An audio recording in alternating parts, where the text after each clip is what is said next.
takfirul qalil. Dalam perang Tabuk, perang yang dikatakan perang paling sulit. Ya, perang paling sulit. Saat itu sahabat Nabi Muhammad SAW kehabisan air.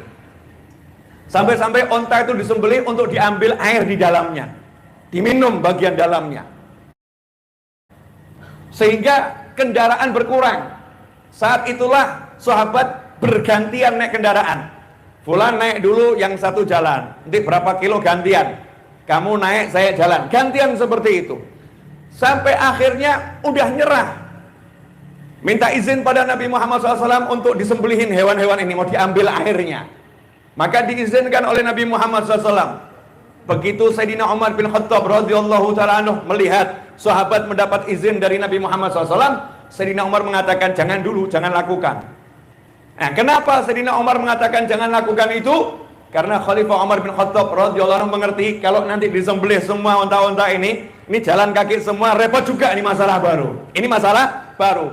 Dan beliau paham bahwasannya baginda Muhammad sallallahu alaihi wasallam ciptaan Allah yang paling agung, yang paling mulia, punya mukjizat yang luar biasa. Tapi Rasulullah enggak suka pamer mukjizat. Baginda Muhammad SAW enggak obral-obral pamer mukjizat. Enggak dikit-dikit saya punya mukjizat, saya punya mukjizat. Enggak seperti itu. Innama ana Abdullah wa rasuluh. Aku adalah hambanya Allah dan Rasulnya. Aqulu kama yaqul abad.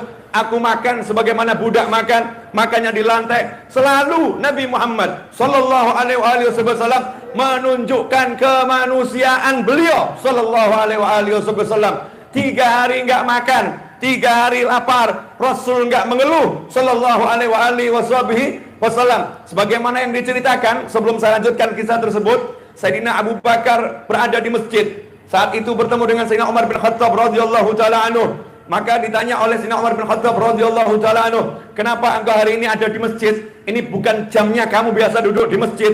Maka Sayyidina Abu Bakar radhiyallahu anhu mengatakan, "Ma akhrajani wallahi, demi Allah, gak ada yang buat aku keluar ke masjid kecuali karena aku udah kelaparan yang luar biasa." Sayyidina Abu Bakar As-Siddiq radhiyallahu anhu. Karena biasanya sahabat kalau mau makan datang ke masjid cari teman. Ayo siapa yang mau makan? Ayo siapa mau makan? Gak ada yang makan sendiri. Hanya bukhala yang makannya sendiri. Orang pelit yang makannya sendiri. Sahabat berusaha cari temannya, diajak makan bersama. Maka Sayyidina Umar pun ditanya sama Sayyidina Abu Bakar As-Siddiq radhiyallahu anhu, "Lah kamu keluar sekarang ngapain?" "Sama, saya keluar juga kelaparan." Dua-duanya ini keluar bukan di jamnya mereka ke masjid.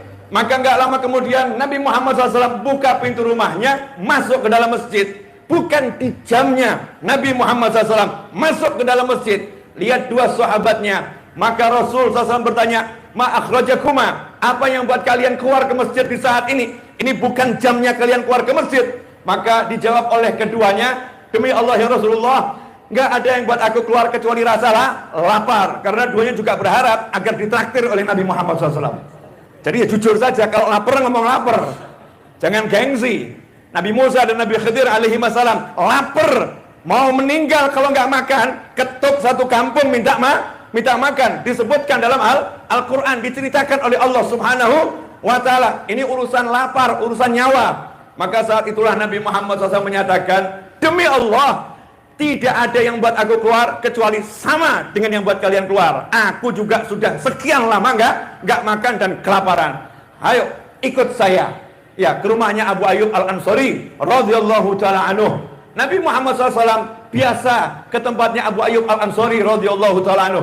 Karena yang pertama kali tinggal Nabi di Madinah di rumahnya Abu Ayyub Al-Ansari. Maka Abu Ayyub Al-Ansari setelah Nabi SAW punya rumah, Abu Ayyub Al-Ansari tiap hari masak buat Nabi Muhammad SAW. Kalau Rasul nggak datang, masakan itu dibagi-bagikan kepada keluarganya, kepada yang lain. Kalau Rasul datang, ya dimakan oleh Nabi Muhammad SAW. Pagi itu Rasulullah nggak datang, maka makanannya dibagi oleh Abu Ayyub Al-Ansari radhiyallahu ta'ala anhu.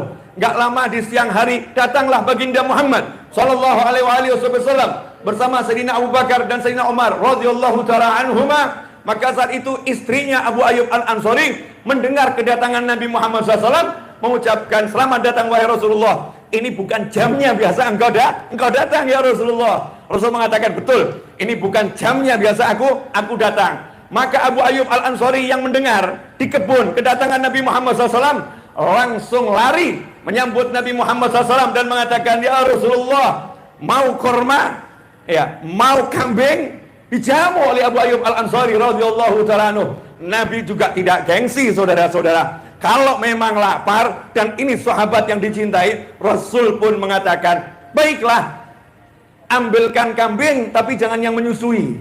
Ya, jangan menyusui. Maka saat itulah Abu Ayyub Al-Ansari ambil korma, bukan korma yang matang yang diambil, tapi semua jenis korma. Satu tangkai diambil semua. Menghadap pada Nabi Muhammad SAW, ya Rasulullah, ini ada kormanya. Ya, ini ada korma yang masih mentah. Ini ada korma setengah matang ya Rasulullah. Maka Rasul menyatakan, kenapa enggak korma matangnya saja? Maka Abu Ayyub menjawab, servis ya Rasulullah, mana yang kamu suka biar dimakan. Jadi bukan yang saya suka, tapi mana yang kamu suka wahai Nabi Muhammad SAW. Ini diincipin, ini diincipin, ini diincipin. Maka Abu Ayyub Al-Ansari radhiyallahu ta'ala anhu memerintahkan istrinya buat roti gandum yang fresh. Kemudian memasak atas perintah Nabi Muhammad SAW.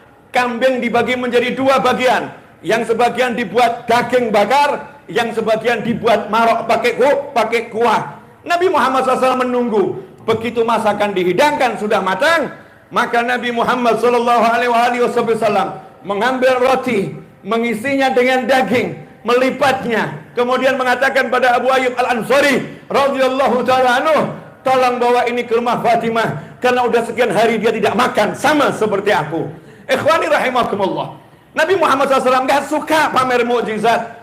Beliau menahan rasa lapar. Tapi ketika umat membutuhkan, maka Nabi SAW akan menunjukkan kebesarannya di sisi Allah Subhanahu wa ta'ala. Maka di hari itu, saat perang Tabuk, ketika Sayyidina Umar melihat onta-onta akan disembelih yang tersisa, maka beliau menghadap kepada Nabi Muhammad SAW. Paham Rasulnya punya mukjizat, paham Rasulnya yang paling mulia, paham Rasulnya yang paling utama. Maka saat itulah Sayyidina Umar radhiyallahu ta'ala anhu menyatakan kepada baginda Muhammad SAW, ya Rasulullah, usul, bagaimana kalau engkau perintahkan sahabat mengumpulkan sisa makanan yang dimiliki?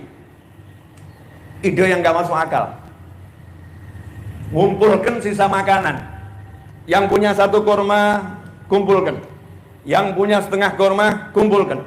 Yang punya remukan roti, kumpulkan. Yang punya jagung sedikit, kumpulkan.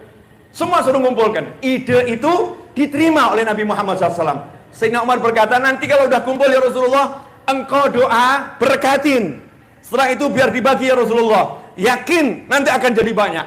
Yakinnya Umar bin Khattab radhiyallahu ta'ala anhu kepada Nabi Muhammad sallallahu alaihi wasallam. Apa yang terjadi? Rasul pun menghamparkan hamparan, memerintahkan sahabat untuk mengumpulkan makanan yang tersisa, dan ternyata terkumpul gak banyak, sedikit. Kemudian Nabi SAW berdoa memberkati makanan tersebut dan memerintahkan pasukan sahabat, silahkan tadi yang naruh korma satu mau ambil 10 boleh, yang mau ambil 20 boleh, silahkan ambil sesukanya. Maka sahabat senang, mereka mengambil sesukanya sebanyak mungkin. Subhanallah, diambil sahabat enggak habis-habis, ikhwani rahimakumullah, sehingga mencukupi semuanya. Semuanya jadi kenyang. Takfirul qalil sallallahu alaihi wasallam, menjadikan yang sedikit menjadi banyak. Al-Habib Idrus bin Umar Al-Habsyi rahimahullah ketika melihat orang-orang kumpul membaca Maulid Simtud Durar, beliau mengatakan yang terjadi di tengah-tengah maulid dan majelis semacamnya adalah sama seperti ketika perang Tabuk, kekurangan makanan dikumpulkan. Saat ini kita lagi kekurangan cahaya, kekurangan nur, kekurangan pahala. Masing-masing datang bawa lampunya 5 watt, lampunya 10 watt, lampunya 100 watt, mungkin lampunya 1000 watt. Masing-masing nur mukmin berbeda-beda satu dengan yang lainnya. Tapi begitu masuk majelis maulid, semuanya membaca maulid, semuanya mengikat hati dengan Nabi Muhammad SAW. Ja'ar Rasul sallallahu alaihi wasallam. Maka Rasulullah datang dan memberkati sehingga semuanya keluar dengan cahaya kumpulan tadi yang besar dari Nabi Muhammad sallallahu alaihi wasallam. Hadza ma'nal barakah. Inilah namanya berkahnya majelis. Karena itu nggak bisa diukur. Cerdasnya orang-orang soleh terdahulu. Paham kita ini banyak kekurangan, maka diajak untuk duduk bersama, baca maulid, duduk bersama ta'allum wa ta'lim, duduk bersama zikir. Untuk apa? agar keberkahannya menjadi sesuatu yang luar biasa di kitab catatan amal soleh kita.